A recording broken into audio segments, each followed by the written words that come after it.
Welcome back to the Israel Connection. I'm Esti Zenati, and with me today are Ben Kreshtool and Jill Suffel from our Bethel family here. This is a special episode that we just decided to do now because of everything that's going on in Israel. So, hi guys, thank you again for joining me. Thanks for having us. Ooh, the harmony. We're very in sync. Yes. So, yeah, we wanted to talk about everything that's going on in Israel right now with the war against the Islamic Republic regime in Iran. Yes, important to distinguish. Important to Correct. distinguish. It's not against Iran or Iran, it's against the regime. Yes, not against the people. No. We're doing it for the people. Yes. Well, I think is a secondary goal. The primary goal, of course, is for Israel. And Yes. right. But the people of Iran have always had a close relationship with the people of Israel, and before the Ayatollah came to power, Israel and Iran had very close relations. Yes. So What's it been, about 40 some years? It was 79. 47 years. 1979 was the revolution in Iran. I don't do the math, but 47 years. I saw a video from their. Too long is the answer. Yeah, too way long too to be long. oppressed by a regime like that one. Yeah. And once Israel frees Iran and the Middle East from those, tyrants, terrorists, even Queen Esther will be happy. I hope that the results of this war will be that Iran will have a regime change and that we'll see a big shift in policies and politics in the Middle East, and that Israel and Iran will once again share the good relations that they used to have. Yeah, that would be great. Would be really nice. So that's obviously the ultimate goal. Well, yeah, I think, yeah. So I think one of the things that a lot of people are probably a little confused about, and had I not worked here and talked to people all week, I would probably, why now? Why did this happen now? Why 5 days ago or whenever this happened? Why did Israel choose that time to do what they did? I think it was because, Israel's intelligence efforts in Iran are always ongoing, but I think the UN's nuclear watchdog came out with a report saying that Iran, for the first time in 20 some years, that Iran had breached its obligations under the agreement, and that they were much closer to getting the bomb than we all thought. And I know there's some controversy about this, but I think there really isn't any controversy. I think that report speaks for itself, and whatever the intelligence that was coming into Israel was probably pretty good. And I think it was, Bibi decided that, now is the time. We had a small window to operate, and, in Israel, you have to take those opportunities. And so I think that's why now. Yeah, the regime said that, they made threats, I guess, that now they have all these nuclear bombs and they expect to take out the entire country of Israel within 15 days or whatever. That's what they want to do. There was a plan, and the whole attack was a preventative attack, basically. Right. So Israel doesn't have the luxury of not taking at face value threats from the Islamic Republic. So when they say they want to kill us, they want to kill us. So, yeah. So I've seen reports. Now, look, I get a lot of my news from things I see on Instagram, and I try to stay away from mainstream media because I don't necessarily... Very biased. Yes. It's a lot of issues. Yeah. But I've seen snippets from heads of country that are saying things like, the whole world should be thanking Israel right now. Right. Yeah, the German chancellor Yeah, said that's that. a specific one that is resonating with me. Is that something that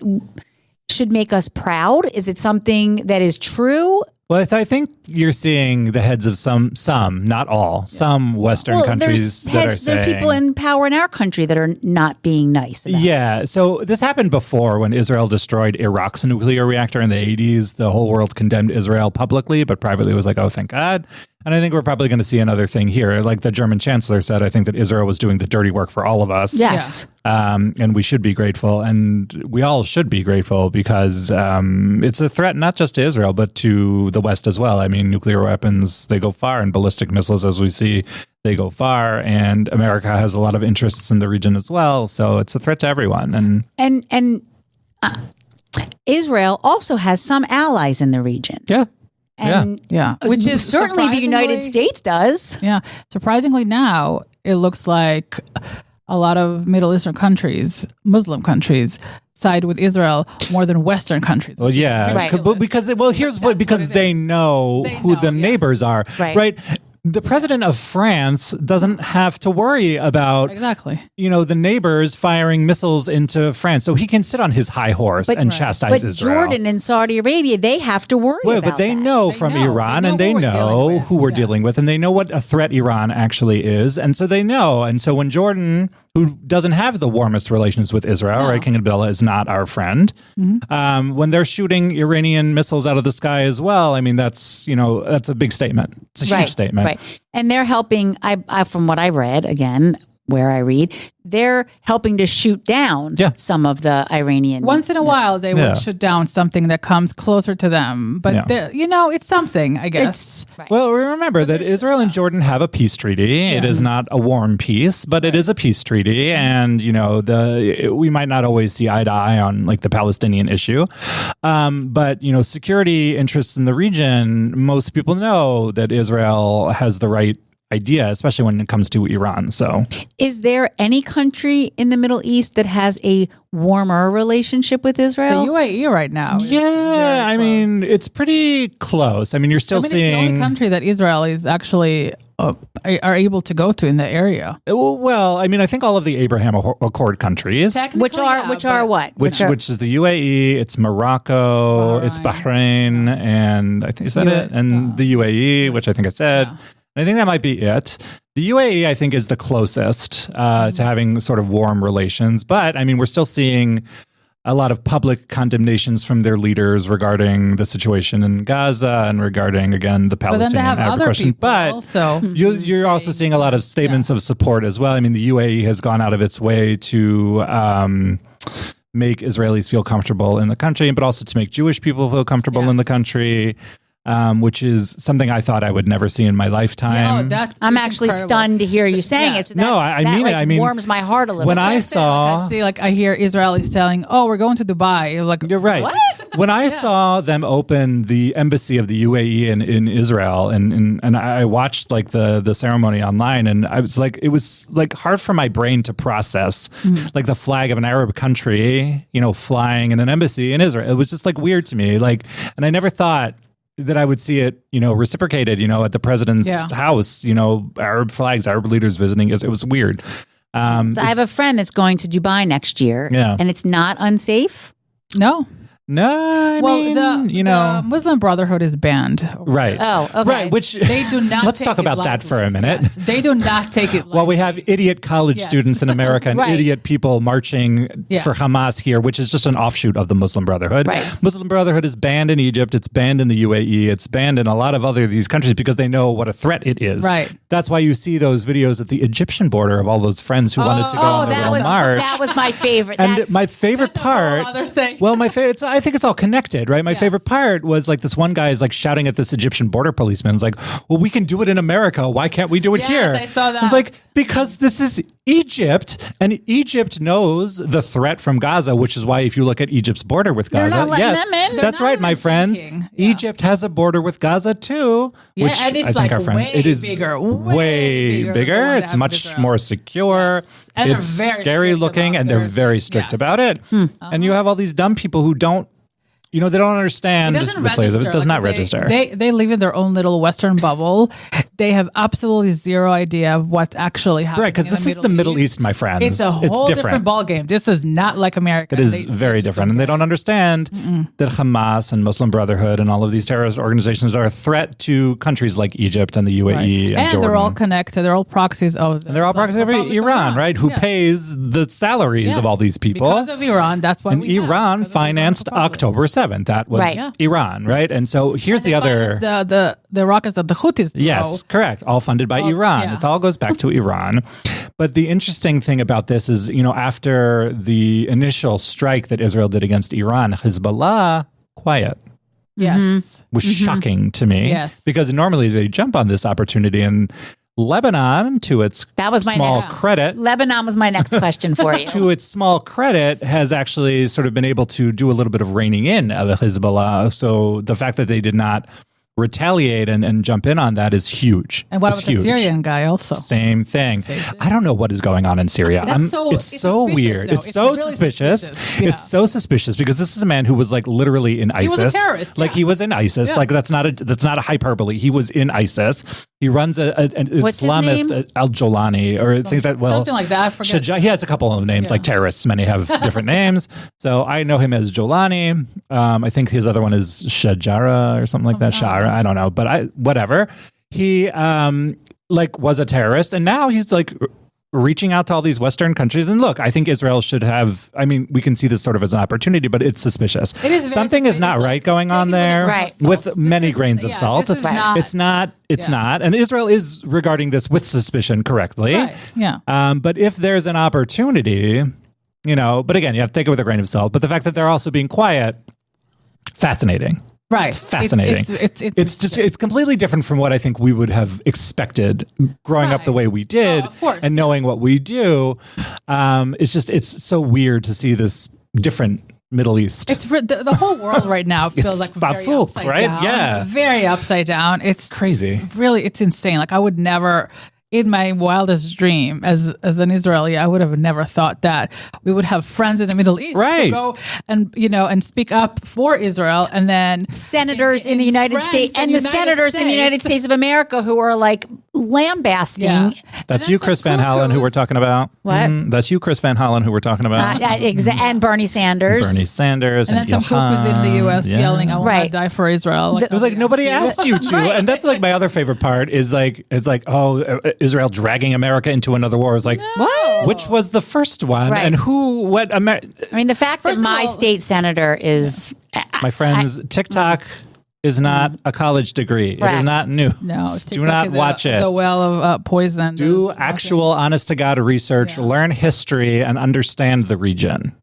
First of all, Israel is doing what it's doing, not just for Israel. No, it's not. It is, but it's not. Yeah, but if Iran has nuclear weapon and takes control over Israel, who do you think is next? Well, correct, right? It doesn't stop there. No, it doesn't stop there because remember what they always say after death to Israel, they always say death to America. Right. So like, it's not like America's much more and let's believe them when they say it because they mean it. That if they say something, we believe them because we know this is true. They mean it with all their heart and soul, hearts and soul, like their very dark heart. Yeah.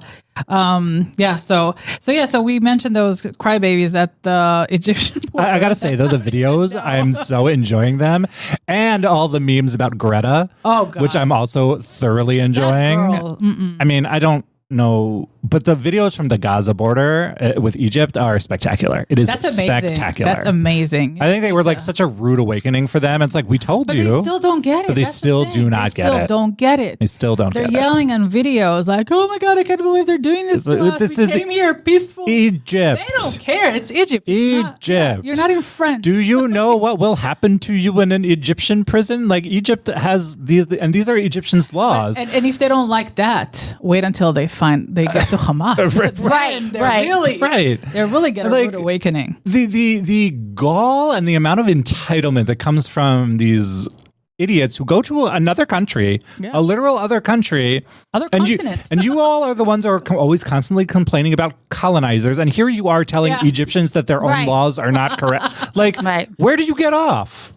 Like, look, I'm no fan of Egypt, but like, that's Egypt. It's Egypt. Like, I don't live in Egypt. Yeah. Like, does Israel have a relationship with Egypt? Israel has a peace treaty with Egypt. Again, it's not a warm peace. We don't have to be friends. It's a cold peace, but Israel and Egypt. But a peace treaty makes me feel more comfortable. The security arrangements are very close. Egypt and Israel work very closely together on security because Egypt knows, because that's where Hamas comes from. But they don't want them there. They don't want them there. That's why they have. And that's another thing that I think that people don't understand that like. If Egypt won't open its borders to the poor plight of the people in Gaza, like that should tell you something.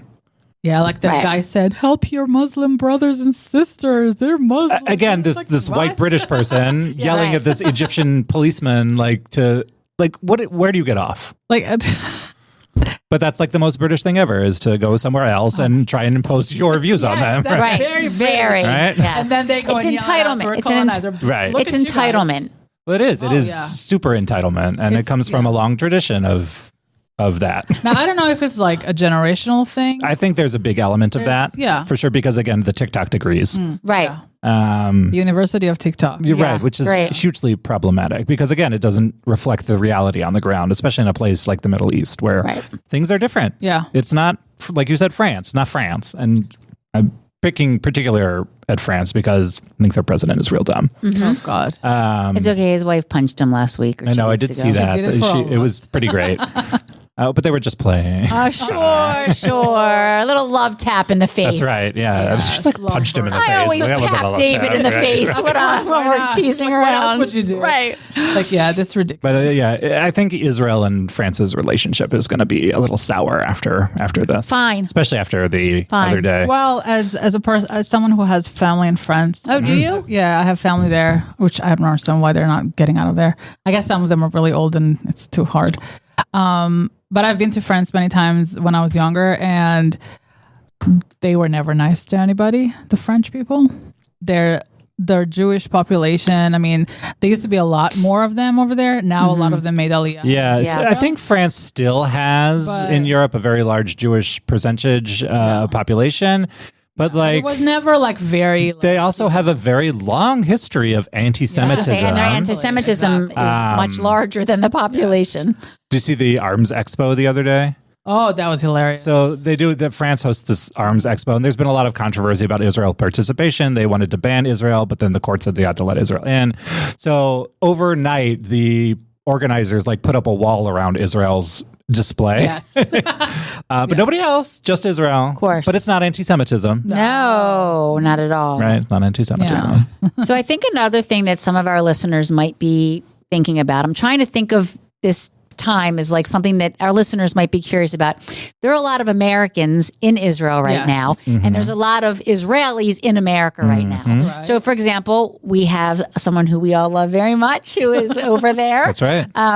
And he's okay. Yeah. They're okay. Yeah. So let me explain. Yes. So that's why I thought might be good for listeners to hear from an Israeli perspective. Yes. So, my family, some of my family is here right now visiting. My brother and his wife and kids, they were supposed to go back yesterday or 2 days ago, actually. No, not so much. But obviously they're not going anywhere.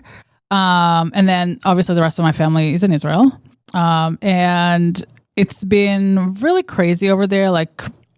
People running in and out of shelters constantly, a little different. All night for the past 5 nights. They decided to not let anybody sleep. Right. So they've been running in and out of shelter, which is, it's hard. Got to do it. But you got to do it. Got to do it. And there's been a lot of damage to buildings. And unfortunately, we had a few deaths and injuries. But all in all, if you make it in time to the shelter, you make sure that you listen to the guidelines and to everything, to the announcements constantly, you're gonna be fine. You have to be it's rare that I would get on a plane to Israel tomorrow if I was offered it one. It's not somebody looked at me and was like, really? I was like, yeah, why wouldn't I? And I think the other thing to remember also about this is Iran has fired some 400 ballistic missiles at Israel. $3 million each, from what I heard. And only 20 have managed to breach the defenses. So that's huge. Yeah, so we have all the systems. We have 5 different systems. That it's not going to, like you said, there's still some that get through and they cause damage and they cause casualties. The ones that got through were pretty heavy. Yeah, it was very heavy. It was, so the Israeli government said this is the probably worst it's been. Yeah.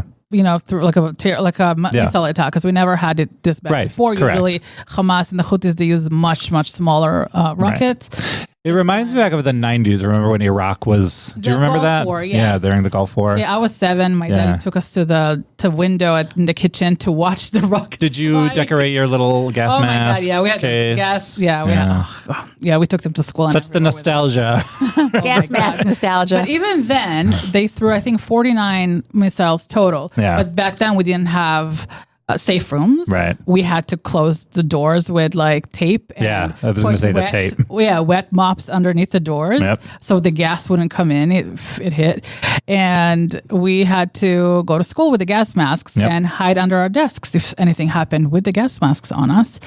And we didn't have the Iron Dome. We didn't have all these systems. We had a couple other systems, but it was the 90s. It was the 90s. You know. Yeah, and I feel like that ended faster. It did. It definitely did.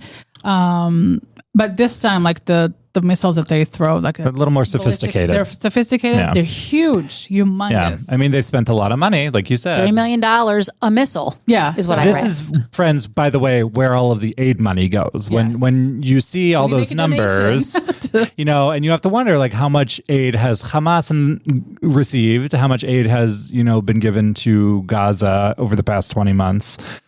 Significant dollars, and there's not a lot to show for it, my friends. And it's because it goes to terror infrastructure is where it goes. That's where it goes. Right. Tunnels and rockets. And so the same thing when we put economic sanctions on a country like Iran, it's to prevent them from making more of these. Yes, exactly. So what would you two say to an American mom whose 20-year-old is in Israel right now and they're trying to get them home? What would you say to those moms?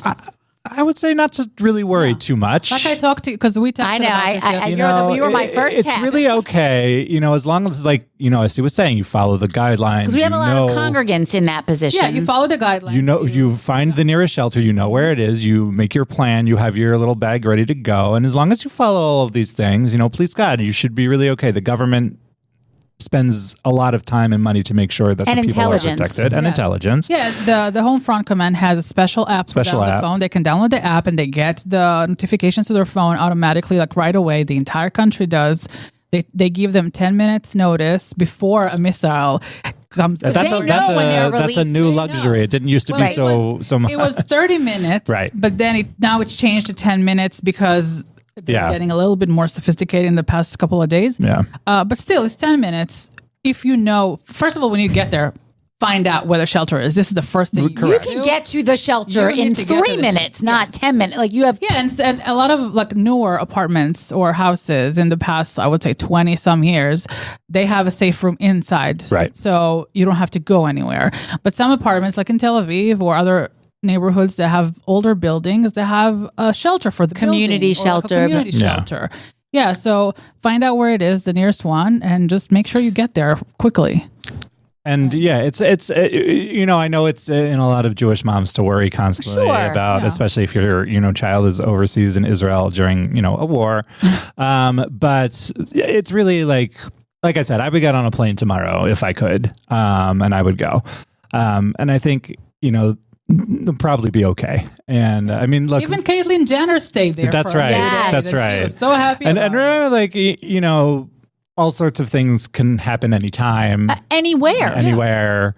So, I mean, being in Israel, it's good to be there. It is good to be there. It's good to be with our family. It's good to be with our brothers and our sisters. For an American who's never been or doesn't really understand the nuances and the intricacies, it's petrifying. I don't think of it that way, but I think I could see how some people could think of it this way. It's a different thing. Like every area has its own thing. So in Israel, this is what we deal with, but in other areas, there's murder.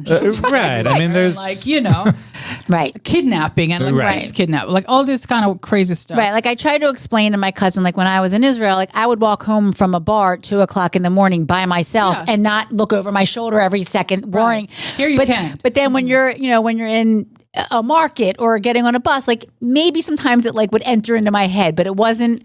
It's different worries. I think for me, whenever I'm in Israel, I always sort of like feel attuned to everyone else. And I think everybody is so attuned to everyone else because we are a big family. Right.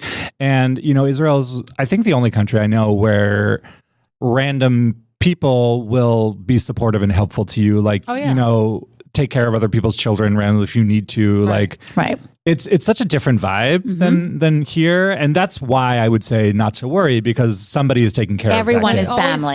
He's being taken care of, and he's being well cared for and loved. Some old lady is going to invite him to show exactly right. Correct. And he's going to be in a shelter with, and he's going to make 20 new friends. Like it's going to be, he's taken care of. Yeah. So not to worry. It's going to be okay. And later on, when he comes back, he's going to be. He's going to have quite a story. He'll have a story for the grandkids. But I'm willing to bet you. I'm willing to bet you that his love for Israel will increase during this time. There's no question. I mean, I'm here, and my love for Israel has increased in the past 5 days. You know, Erin Mullen, the Australian journalist, that she was on the podcast a few weeks ago. She's in Israel. She went there for one day to do some program, and obviously she got stuck in there. Her daughter is in Australia with her dad. You know, she was supposed to go back to her daughter, and she couldn't. But she's been there every single day since then, still in Israel, reporting. She was going to talk to the soldiers, going to talk to police people, just trying to see what she can help with. And she's reporting on everything she sees. That's incredible. And she's amazing. Like, and she still advocates for. Did Israel. You see that they rescinded Hillel Fold's visa to Australia? Oh yeah, which also has some anti-Israel problems. Oh, some. A lot. I was being generous. Who does, Ben? The Australian people or government, really. Government. I don't know about the people, but the government, definitely has some issues. Yeah, there's a lot everywhere. Yeah. But, you know, I talked to my family. I remember about friends, for example. We talked about them earlier. So I was there. Last time I was there was 2008, and back then they had a much smaller population of Muslims.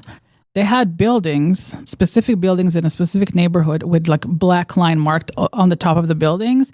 Those marked that this is where Arabs, Muslims live from different countries, like immigrants.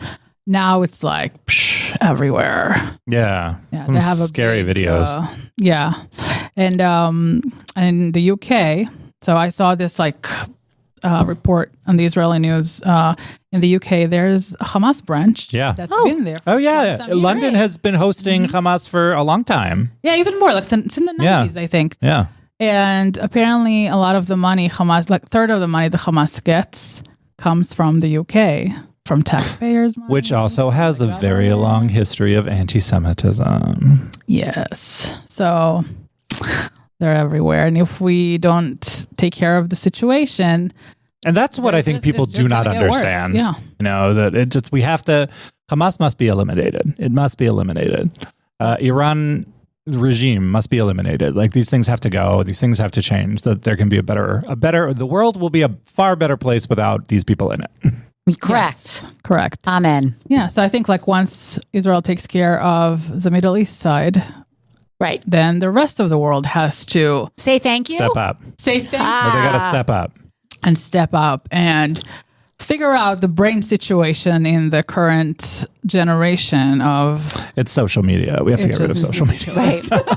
Let's go back to the way the 90s were. I mean, you know what? The 90s was a great time. Yes, and, loved it. Yes. You know, there's something to be said for that. Yes, definitely. All right. Well, we talked a lot about this situation. Well, it was such a surprise, when this all happened. I actually was shocked when I saw that. I was nobody knew about this. No one had any idea. And look, the amount of planning that had to go into this operation for years. They didn't start talking about this last Wednesday. No, but I was flabbergasted that it even happened, because there was always sort of I could feel like maybe this line that they would never be crossed. But obviously, if they talk about it before everybody else would know, and then they would be ready. Right. Sure. It's just but it was one of those things. It's Israel will never attack Iran, right? Israel will never attack Iran. Like the international community is we're going to deal with Iran. We're going to deal with Iran. And Israel they didn't do such a good job. Finally realized we're we're going to deal with it. And we're going to deal with it now. And I saw that head and I was like, oh my God. That was a surprise. It was surprising because I think I forget where I read it, but some journalist was saying I just saying that there was no way that Israel would ever attack Iran. And here we are. But things are looking good on the, from what I saw. So please God, the defense ministry says in 2 weeks we'll be able to wrap up our operation. Let's hope. So please God. Let's hope less. Amen. And every day it gets a little. They maybe take out they're more saying stuff. 2 weeks because it's not going to be 2 weeks. I just am loving the like American people keep asking President Trump, like, is he going to go though? Because he's been like, what are you doing? Are you going to kill the Ayatollah? Like, what's going on? Like, I don't understand what the whole situation is with him. Is that any different than really normal? No, right. This is like I saw like this Israeli guy did a video of like he's like, oh, these people are so nice, but we're gonna attack you, and then we're gonna make a decision. We're gonna do this. Like it was.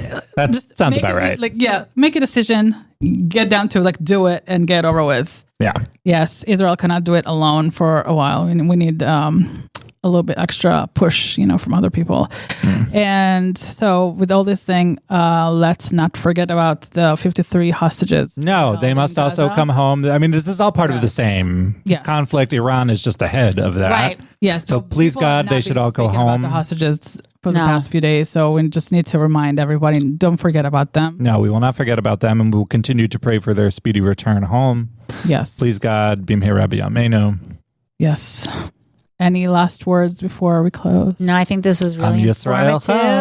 Yes, I'm grateful. And if you guys have any questions about the situation or you're confused about things, please comment on social media. Yeah, be in touch. Questions, be in touch. I think that was one of the purposes of this was to get some of those questions that normal people don't know the answers to out there, and then now here's a format for them. Once we post it on social media, put your comments and questions Reach on it. Reach out, comment to us. Do not go to TikTok. I won't answer because I don't know, but the two of you do not be able go to provide TikTok. good information. Come to us. Ask us, we'll answer. Right. I was the person asking the questions on behalf of the people that don't know. Yes. So if you have any other questions, please comment on our social media posts, email us, call it, whatever you want to do.